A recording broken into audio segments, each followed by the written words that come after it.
Hi, if you want to go ahead and introduce yourselves, and then I will make you host so you can share your. Okay. So hello, everyone, and we're so happy you all came to join in today with the conversation.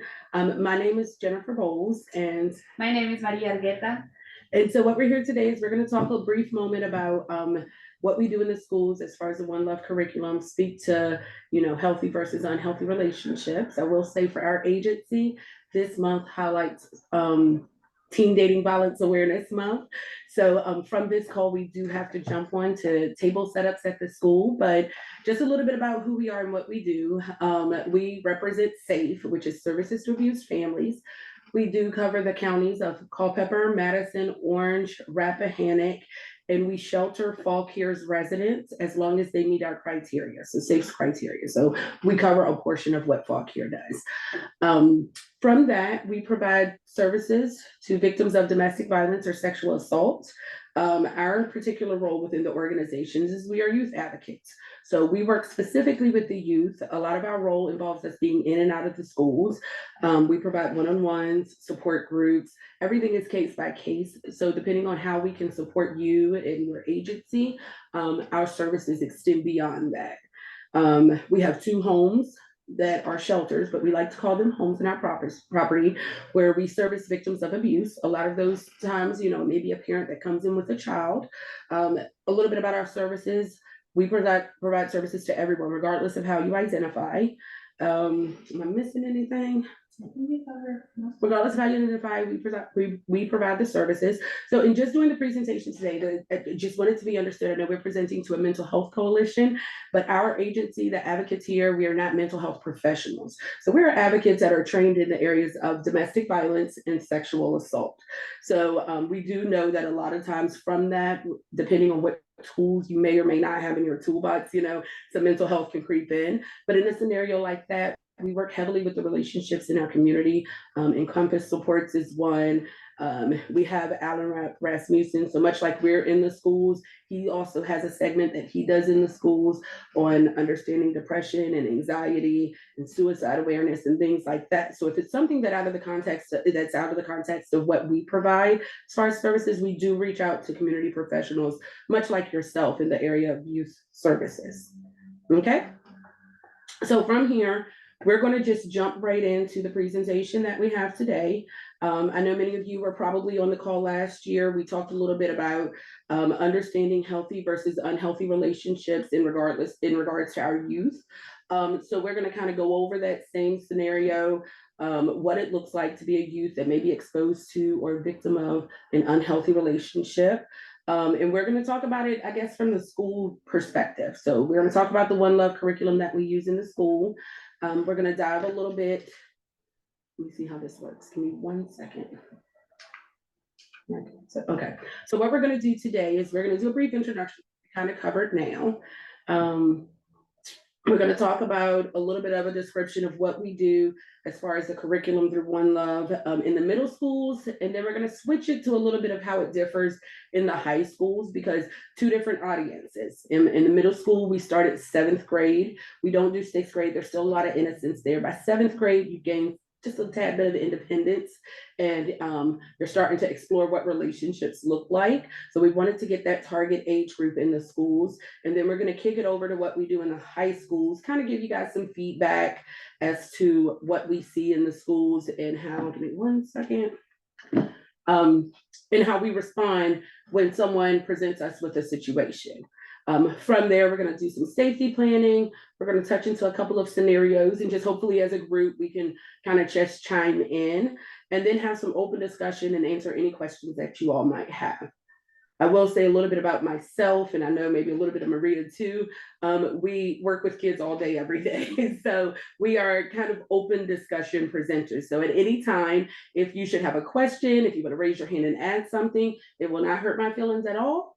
And so you could, I think there's a chat box maybe somewhere, and Christina or whoever, I don't know how you guys work that out, but whoever can just add, the questions as they pop up. And if I see them, or you can just chime in with those questions, I'll answer them as I can. Okay. All right. There we go. Okay, so a little bit about the One Love Foundation. So the One Love Foundation was created by a set of parents. So when we talk about unhealthy relationships in the most extreme that they can get, their daughter's life was taken from them at an early age. She attended a local college, it was UVA. And from that, this foundation was created on behalf of her. So the name One, she played lacrosse at UVA, and that's where the One came from. And her last name was Love. So that from there, the One Love Foundation was created to educate young people like ourselves about, or like the ones that we teach to, about relationship health. We go into the schools and we equip the young people on how to identify and just avoid abuse and just learn to love better in general. I will say this foundation was created because after this tragedy had happened, the parents realized there were lots of red flags and signs that if they had known better, this situation could have potentially been avoided. So they sought to create out the foundation. And from there, SAFE uses the One Love curriculum when we go into the schools. So we're able to target an audience. I will say a little bit about that foundation. There's a lot of information out there. And who we are, we're just trained facilitators to be able to deliver their curriculum. But I will add that any one person, if you work in the area of youth services, you can all become One Love facilitators. And it would probably be beneficial because it's spreading the awareness around the conversation. Here we go. All right, so the big idea of today's lesson is that 100% of us are in relationships. So when we're in the schools, 7th grade appropriate, when we talk relationships, we are really speaking to any form of relationship that you see on a day-to-day. So most 7th graders, the biggest form of a relationship that they have is a friendship, so to speak. But when we talk relationships, we make sure that we make it clear to them that we're not only talking friendships, we're talking partner-to-partner relationships, we're talking teacher-student relationships, parent-child relationships. So 100% of us are walking in with some of the same experiences, regardless of whether we know it or not. 100% of us are in relationships. The next thing is that 100% of us can improve our relationship health. So at this point, some of the things that we share in the classroom setting is we make sure that they understand a lot of the first images that they see of relationships, it can be what they see in the home. So they may, in a sense, mirror those behaviors based off of what they practice and what they have become or what they have seen as their normal in relationships. So when they're thinking of a dating relationship, they're going to mirror what they see in the home. So in some cases, our role is a little bit bigger because this is the first introduction to what they see could differ from what they've seen in the home. So it's healthy versus unhealthy. And we make sure that all of us can improve our relationship health. Even as adults, we are still learning, still growing, and we're all capable of learning something new about ourselves and recognizing, hey, maybe that wasn't the best way to practice. Maybe that wasn't the best way to move in a relationship. And then lastly, 100% of us deserve healthy, happy, safe, supportive relationships. And so carrying that over, when we enter the spaces in the school, it's important to try our best as the instructors of the lesson to create safe spaces for the students to want to share. Part of what we do when we go in is we make sure that they're aware anything that is in this room is a safe space to share, and it is not to be used in a retaliatory way after the setting, after this class ends, after you move along. Take space, make space. Some of the things that I ask myself before going into the room is I want to make sure that I'm an askable adult. So what does that mean? How I present is how I'm also going to be perceived. So one of the things that I try to do is I try to make myself relatable to some of the experiences that they may have encountered. I want them to know that no question is a dumb question. As much as we're presenting to the youth that we serve, we also have to make them fully aware that we're learning from them. So I'm a little bit older now, and I've been out of school for quite some time, and relationships look completely different than what I remember in school. So it is important for me to come to their level and really understand how they even navigate relationships. And so lastly, it's important to make sure we know that this is a brave space. So we are not judging anyone for anything that is shared in the setting. We wouldn't want to do that anyway, but thanking them for also being bold enough to share their story. as many of you are, I can't see everyone, but as many of you are, you probably have some affiliation with youth, and that's what brought you here. So I want to take a moment, if anyone wants to add in the chat, if as we go on with the call, if there's anything that you can really think of that helps to create a safe space when we talk about group norms, like let's just think of some other ways, and maybe it'll help someone else that's watching. What are some other ways that you create safe spaces amongst the youth that you serve? Okay, so let me move on. All right, so I'm going to give you a second. This is like some real life feedback that we get from our 7th and our 9th grade students. When we start the presentation, before we dive into the One Love curriculum, one of the things that we do is we give out a survey. So this is a pre-survey that we give to everyone. We provide the survey in English as well as Spanish, and it consists of about maybe 10 to 15 questions. And we just want really raw and unfiltered answers. While you're looking at this, I want you to be able to compare, what it looks like from an English speaking student versus a Spanish speaking only student. And the questions are still the same as you're going to go down, but we ask those questions at the pre, we get through the lesson, and then we ask the questions in a post survey as well. And we kind of compare the results at the end. I'm going to give you a second just to kind of look over some of the questions and kind of do your own comparisons. And then if you can think of any answers that match the 3 questions over here on the side. So this is one of the, Oh yeah, Renee, for sure. Modeling the behavior that we want you to see. That's a little more difficult with middle school students, I will say. I will say that they're very chatty. Yeah. We get a full chatty room with middle school students.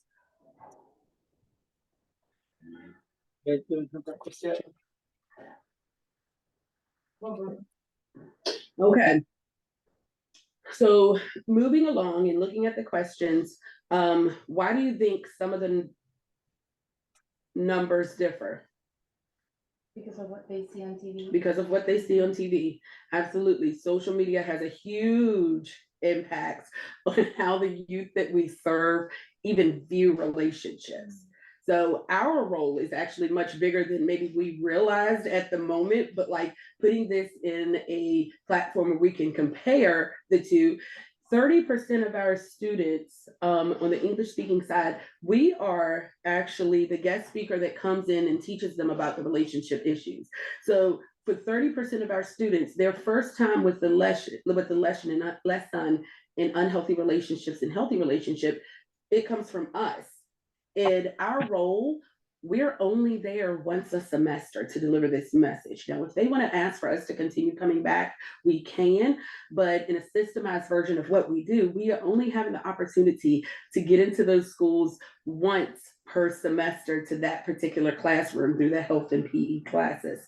So in that setting, we are 30% of our students say the only message that they've ever received about healthy relationships come from us. Mm-hmm. And then we scroll down to the bottom where we see the Spanish speaking students, and it looks like 10% of that message is coming from us, firsthand knowledge. They get it from us. Now the numbers do differ, and Maria may be able to explain a little bit differently than me, but I will say, so when we give out the information and we let the parents know that we're coming into the school, it's systemized through the school system. So they fish that information out. From there, you have the opportunity to either opt in or opt out for our services. A lot of our Spanish speaking only families choose the opt out version of the lesson plan. So we haven't really found a direct way to connect, with a lot of our Spanish speaking only families in a safe way so that they feel supported by our agency. I will say, thinking of some variables as to why they may opt their students out, it's through the schools. And there's a lot of mandated reporters in the schools. A little bit about our agency. We're not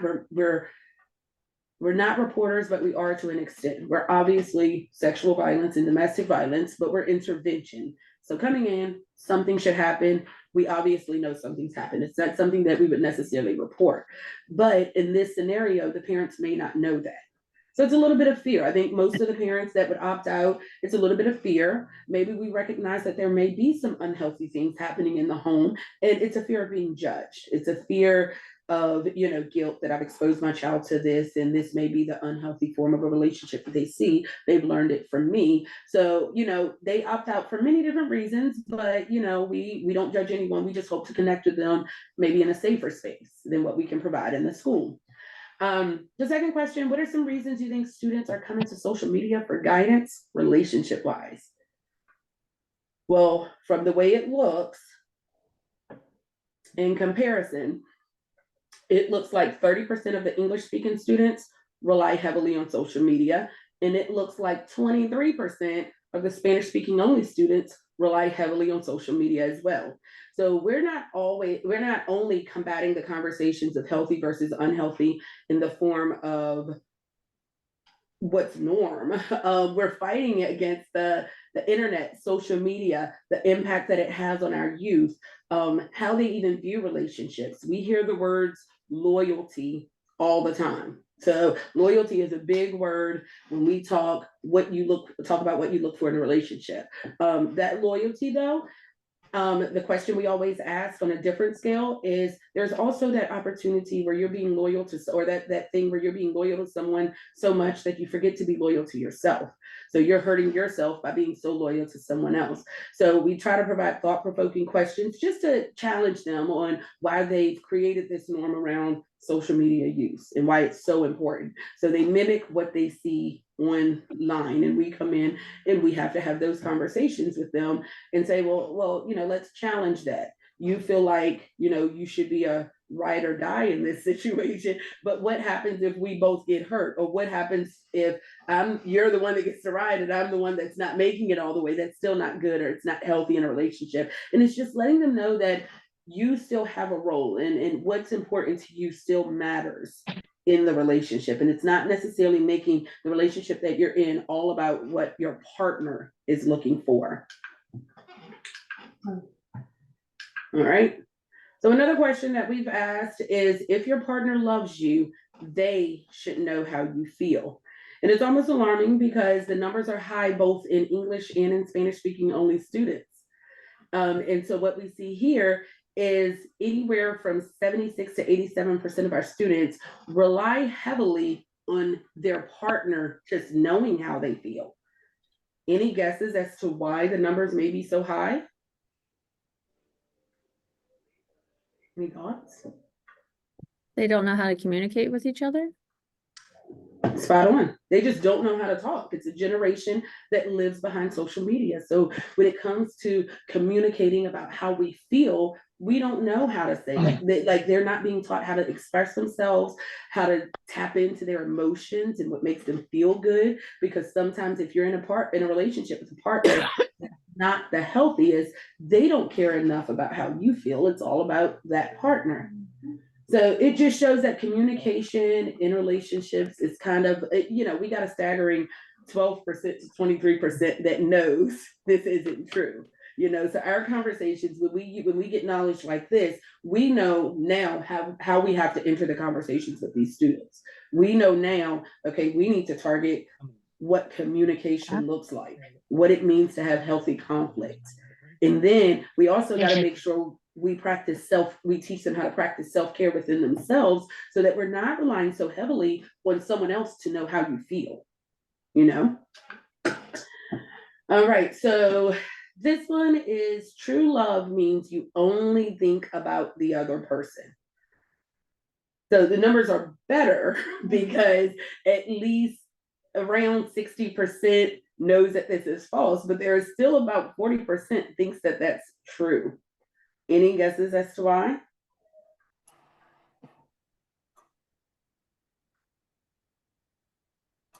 Okay, so when we get here and we see numbers like this, it's almost as if that partner could have been isolated.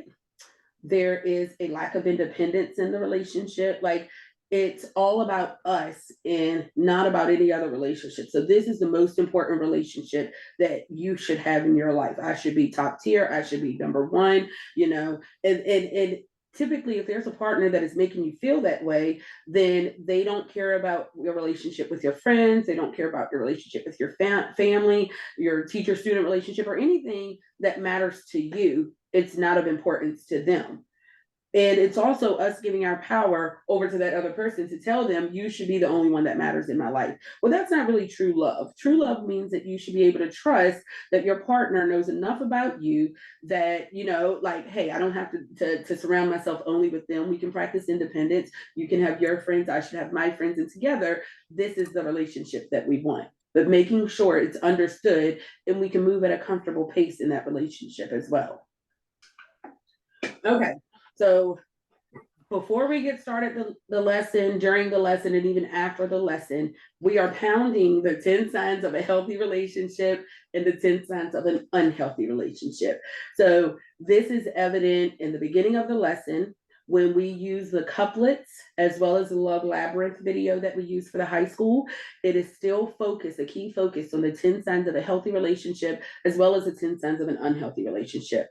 Why? Because we want to make sure, so let me back up a little bit of what we see when we're in the schools is you have slang, you have lingo, you have words that, our youth clients will use.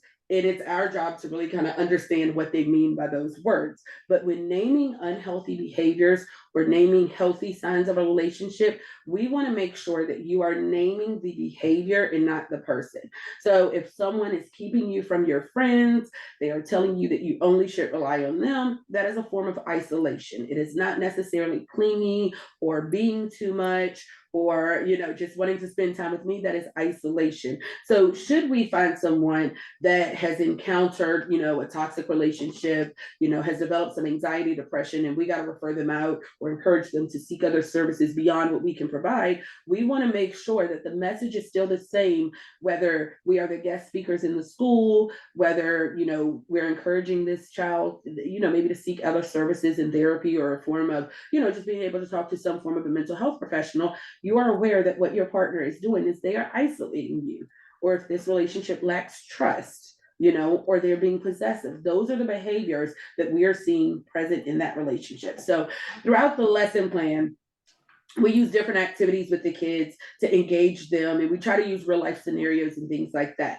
So in the beginning of the lesson plan, we use an icebreaker that is called Take a Step Back. So we ask 5 relatable questions, all relationship driven. And that's just to put it in a visual perspective, how much we carry to and from school and throughout our relationships, throughout the day to day. A lot of times when we're in unhealthy situations, we kind of feel like we're the only ones experiencing it. Well, that's not the case. And when we do an activity like this, it really puts it into perspective like, oh, so across the room, we all have the same experiences. And this is why it's important to be kind and, give grace where grace is given, and just to know how to navigate relationships as a whole. So just as an example, when we do the take a step back activity, it looks like we ask 5 generalized questions. So it's take a step back if you've ever, let me start with the 5. So the 5, take a step back if you spend more than 6 hours a day on social media. And so social media as a whole is like internet, gaming, all of that. Typically the entire room will take a step back. The next question is take a step back if you or someone you know has ever been bullied.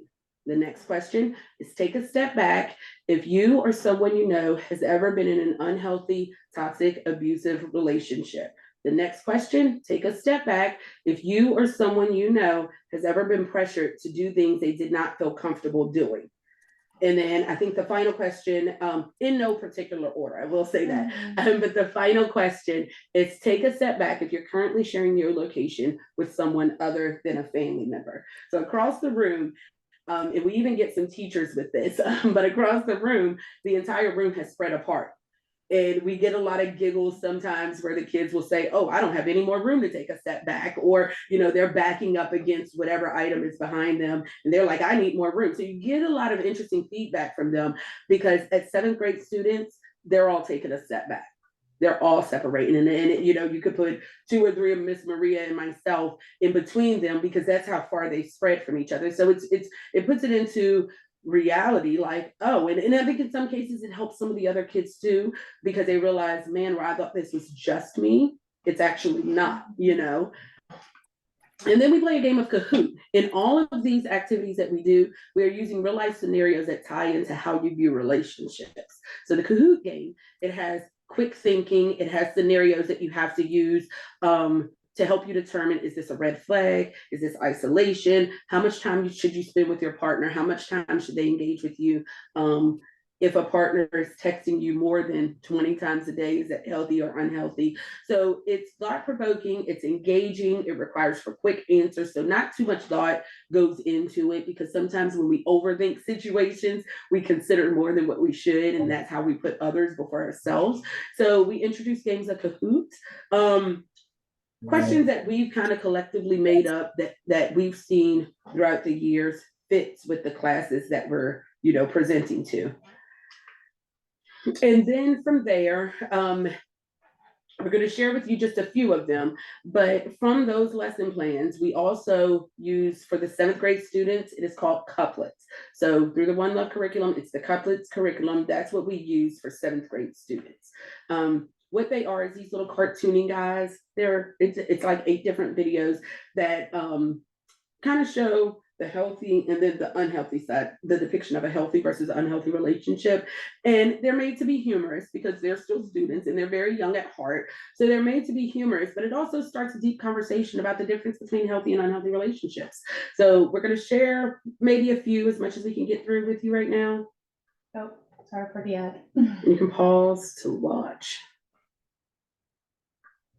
I'm curious, can you guys hear the video? I don't hear anything yet. Yeah, not me Yeah, either. this would be. Give us just a playing. second. You might have to choose a different screen too. There you go. Can you hear it now? Wait.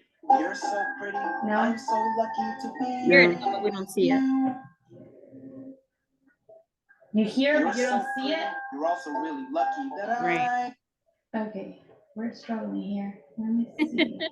You know when you shared screen and you chose the one that has your Yeah, power? I'm gonna have to share the other one. Yeah, just change your screen.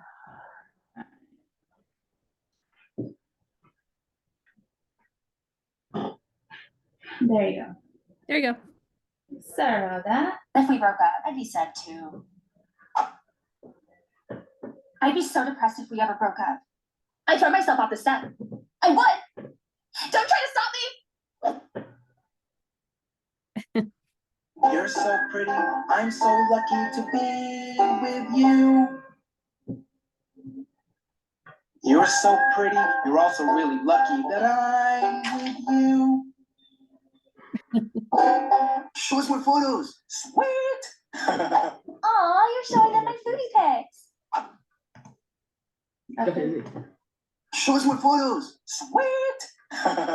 What? You're showing them my booty pics?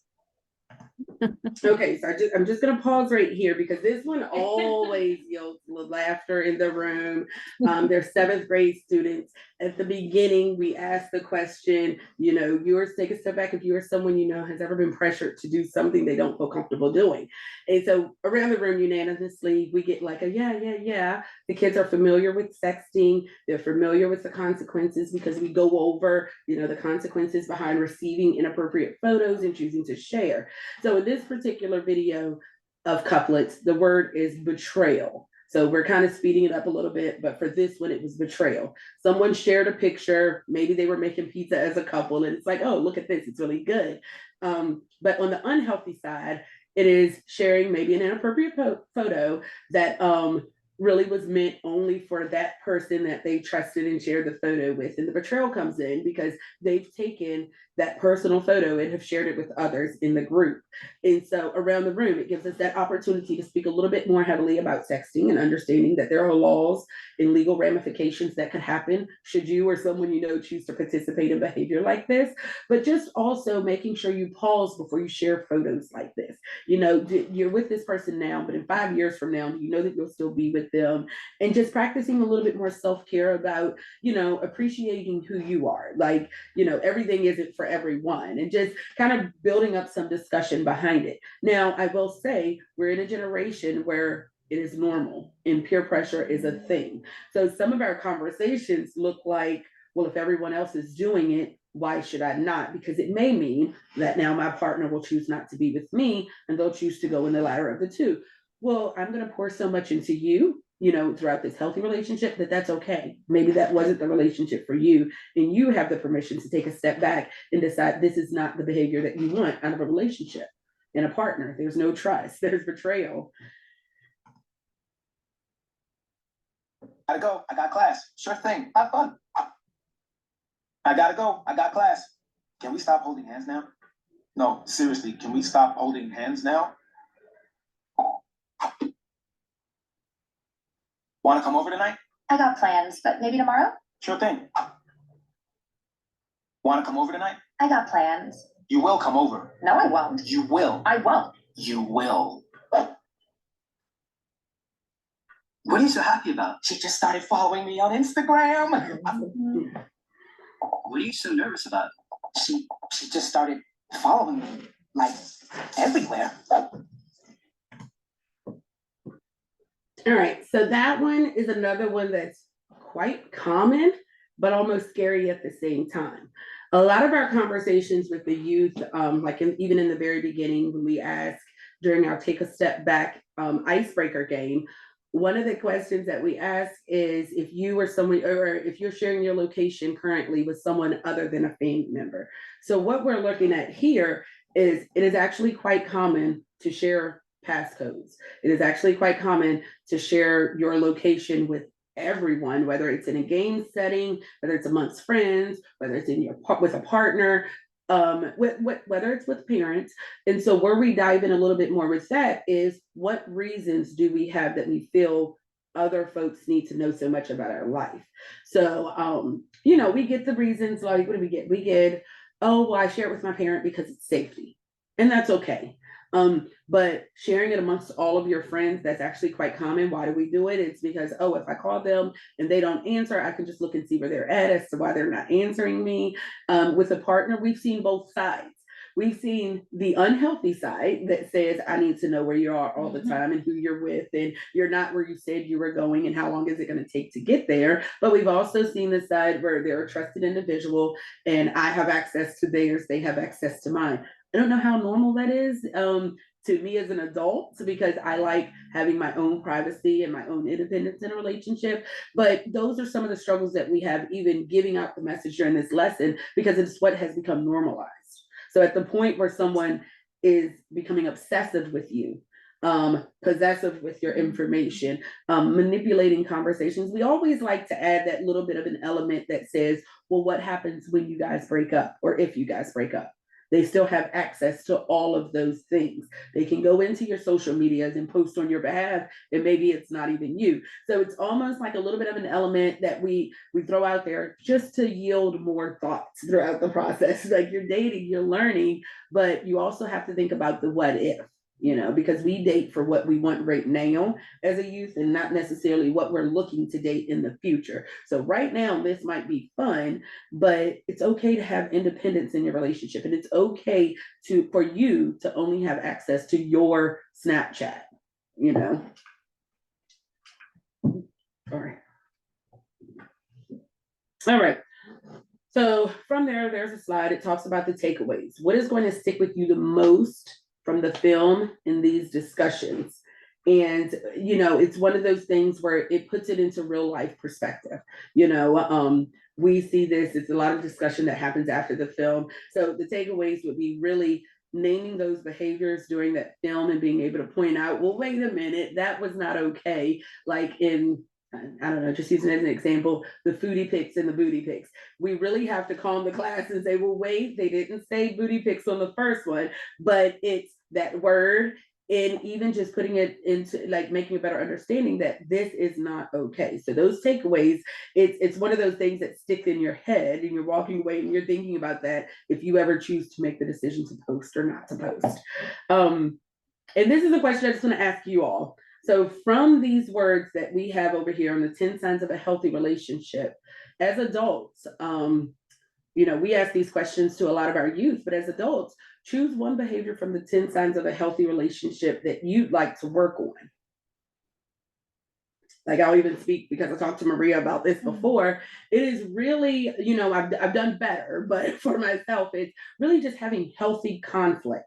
That word in and of itself, conflict, is a little scary because you oftentimes think about how this is going to go before you even got to that place. Having to share with someone how this might have made you feel, even though you have to also go in there with accepting it may not give you the response, the reactions that you want, but it's for you. It's not for someone else. So just being able to have those conversations around healthy conflict would probably be the one that will always be a continual work in progress for me.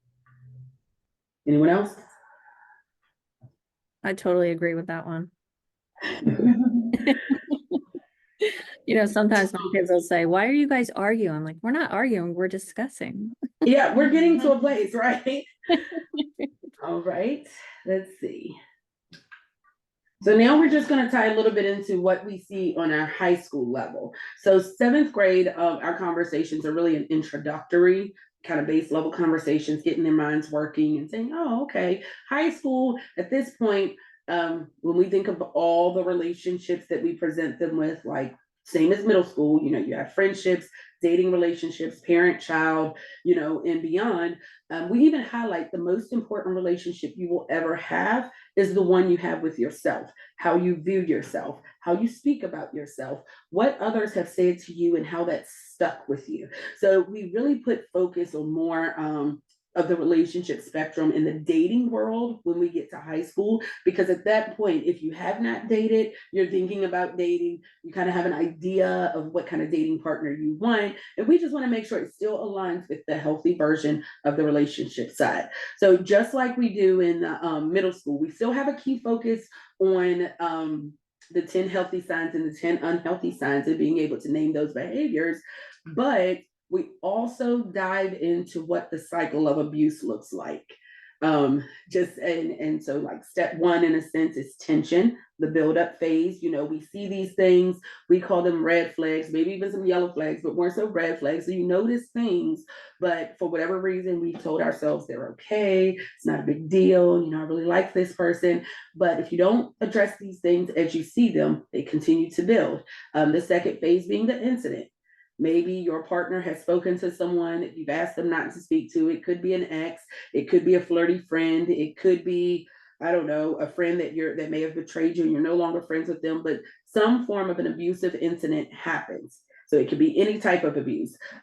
We don't so much see physical abuse quite yet in middle or high school, but we do dive into a lot of conversations surrounding physical, emotional. Digital is probably the major one that we see in a form of retaliation. So an incident somewhere has happened.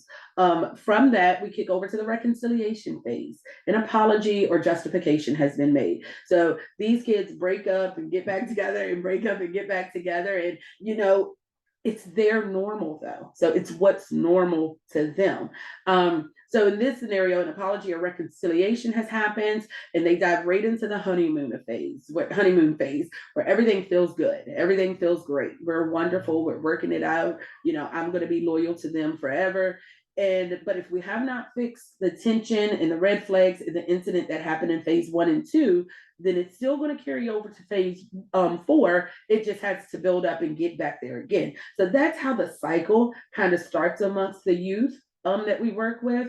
And just to give a little bit of a fact-finding thing, yesterday, we were in Culpeper County High School, and the question that we asked during our table setup for that particular school was, is it normal to continuously break up and get back together?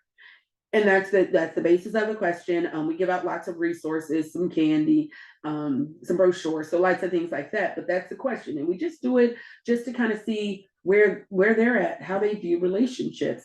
And it was an alarming, like 48% that said yes, this is normal, and 52% said absolutely not. This is not normal. That's toxic. But they almost even each other out. So at least almost half of our student body in the high school think that this is normal practice, just to break up and get back together and break up and get back together. So just from further conversation, it doesn't really provide longevity in a relationship. It's more so oh, well, I was busy and I just wanted to break up with someone, or I just wanted to take a break because I didn't want to be with anyone in that moment. And I was talking to my friend over here. So you get a lot of different reasons and a lot of different feedback that we gain from our youth. But for the most part, this is the norm of how they see relationships. We do ask the questions to the teachers or any other adults that we have in the room just to see where it is. The conversation is, it's not really normal, but it's their normal. It's normal to them. It's been made normal to them. That influence can come from social media. It can come from the everyday relationships that they see in school. It could come from the everyday relationships that they are presented with in their home, because maybe that's something that's happening with their parents or another trusted adult that they see, to where now they think this is how relationships are supposed to go. Now, we do give some we do get some positive feedback. Like, it is absolutely okay to take a break if you feel like, does that mean someone has a question? Oh, sorry. Okay, so Diane, you have a question? Yeah, I was just gonna say, could when you ask that question to students, can you separate it out? Like, do you think this is common? And then ask, do you think it's normal? Because maybe to them, when you say, do you think this is normal? To them, they're thinking, oh, it's super common. It happens all the time. Yeah, so we do receive, I will say, Diane, thank you for that question. So we receive lots of feedback from different perspectives of how they see it. So is it common versus is it normal? That was also presented during, like, some of the students that came up. That question was also presented. We always receive it when there's a set of two friends that come together and one says yes and one says no, and where we could jump in and we could provide feedback as to, hey, why this might be more on the unhealthy side. We love it when a peer supports a peer by saying, no, that's toxic, that's unhealthy. You know, if you're dating someone, you date that person because of whatever reason you chose to be with that person, but breaking up and getting back together, that aligns more with the toxic side. And so we've had several cases, even just yesterday, where a friend corrects another friend. And we've had cases where the friend is like, yes, this is normal. So we get lots of those ways. So I guess we could use a different word. And they will like talk to each other and be like, well, it's not normal, but we see it every day. And they're like, yeah, you're right, it's not normal. So they kind of like talk kind of to each work it other out, and right. work it out together. Yeah. All right. And so from there, what we do is we click over to the film that we use on a high school setting. Good. Okay, so in a high school setting, we use a film called Love Labyrinth. This film and discussion guide is to explore how unhealthy and emotional abusive behaviors like gaslighting and volatility can make someone feel like they're trapped in a maze and unable to get out. So it's about a 3 to 4 minute film. It's because they do give that speech of inclusion and making sure it's a safe space, and if anytime you need to take a break. So that's about a 2-minute spill at the beginning, but for the most part, it shows the cycle of abuse in every avenue that it could give it to you. So that's a short film. From there, they watch it, and we immediately open up into the conversations of how to help a friend that may be in an unhealthy relationship. And then there's also that piece where we go to helping a friend that may be abusive. So we dive right into that from the film. But once the film is over, we generally like to ask for, what are your thoughts? What do you think? And the class, in no particular order, will yell out things, and we kind of receive that information where, you know, they're saying things like, oh, that's quite common, or oh, it's toxic, or oh, she should have just left, or he should have just left. But what we all know as professionals is that it's never as easy just to leave an unhealthy situation, especially when it's an abusive situation, because, you know, you're tying into emotions, you're tying into, you know, that level of shame or guilt or regret that you've even ended here in the first place. And then you kind of have built up this defense mechanism that you hope that people don't see, but you know they kind of do. So if someone asks you about that unhealthy relationship, I'm quick to say, oh no, it's good, just because you want them to go away. Like, we've kind of in turn isolated our own selves from being, you know, from anyone being able to look at us and determine, oh, that's not the healthiest relationship. That makes sense. So in thinking of ways to build support, you know, maybe your friend or someone you know is in an unhealthy situation and they need to reach out.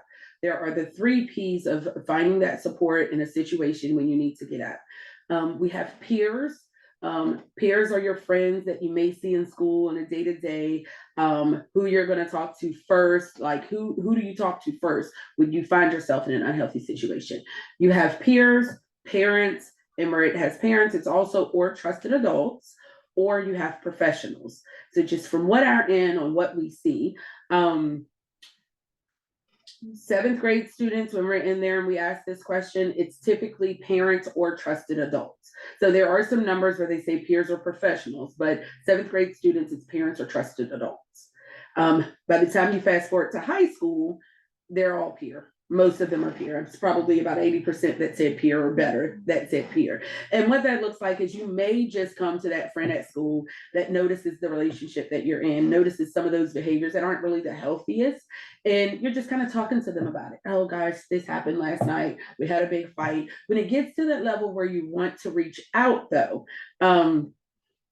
we're not asking that if you're going to a peer first, we're not asking that your peer has all the answers. We're not asking that your peer is going to tell you what to do. That role of that peer, that parent or trusted adult or that professional really just holds that space of support. Like when you're in an unhealthy relationship and you've been isolated from everyone, and maybe you've lost some friends, lost some family members, or individuals may have seen you in that cycle over and over and over again. And so they develop that answer that says, oh, or that response that says, they're just gonna go back to them again. I'm not helping them this time, because that does happen. So it is important to know that the biggest thing that that person needs at the point where they say, I really do need help, is just support. Because they've probably lost, their way of figuring it out on their own, or if they could figure it out, they wouldn't have been in that situation. So lots of different things that they're probably in their head or hit about or things like that. So really the biggest thing that they need during that time is support.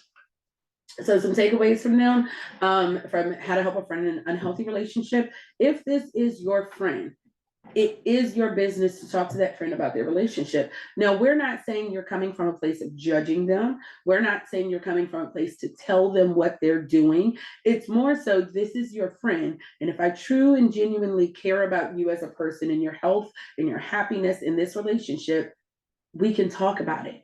And the person on the receiving end, they should feel comfortable enough, like this is your friend. Now, sometimes when you've been isolated or made to believe that you can only rely on that partner, it's not always as easy. It's not going to be one conversation that, you go to that friend after being in this unhealthy situation and you say to them, hey, how's the relationship going? And they're going to just open up and share everything with you. That's not how it is. Sometimes you have to be persistent. You have to follow up. You have to plant the seeds, because it's going to take more than one conversation. With that friend, if that friend says, I don't know how to help you, but I can tell that you're not as happy as I remember you being before you got in this relationship, reach out to an expert if needed. And that's where the professionals come into play. I will say in schools, we hear the conversations of sometimes mandated reporters are a little scary to kids when there's been maybe some abuse or some unhealthy sides to a situation. So that may be why the numbers are low.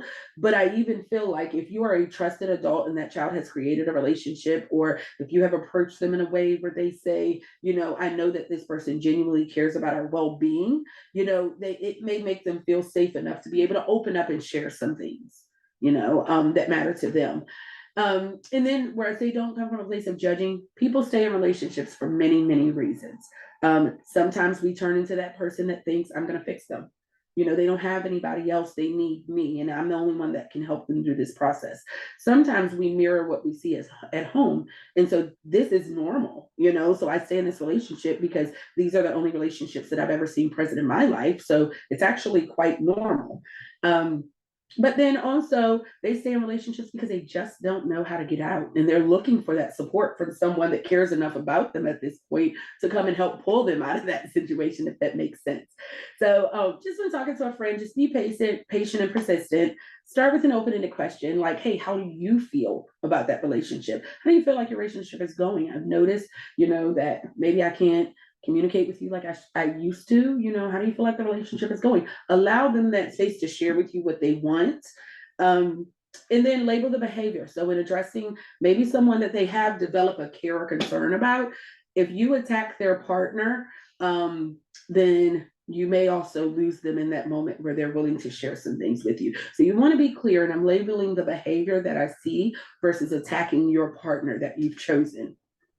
So this kind of goes over some additional ways on how you can help a friend.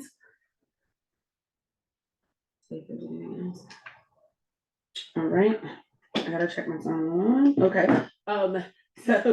so I'll share this on the screen. We won't have a lot of time to kind of go over it in a sense, but through the One Love Foundation, the curriculum is created. It's wonderful and it's already there for you. So even when you go in and you do the presentations with the schools, a lot of times they come with scenarios that are appropriate for the discussion that you're having for that particular setting. So these are some of the high school scenarios that they give. I'll give you a second just to read over it really quickly.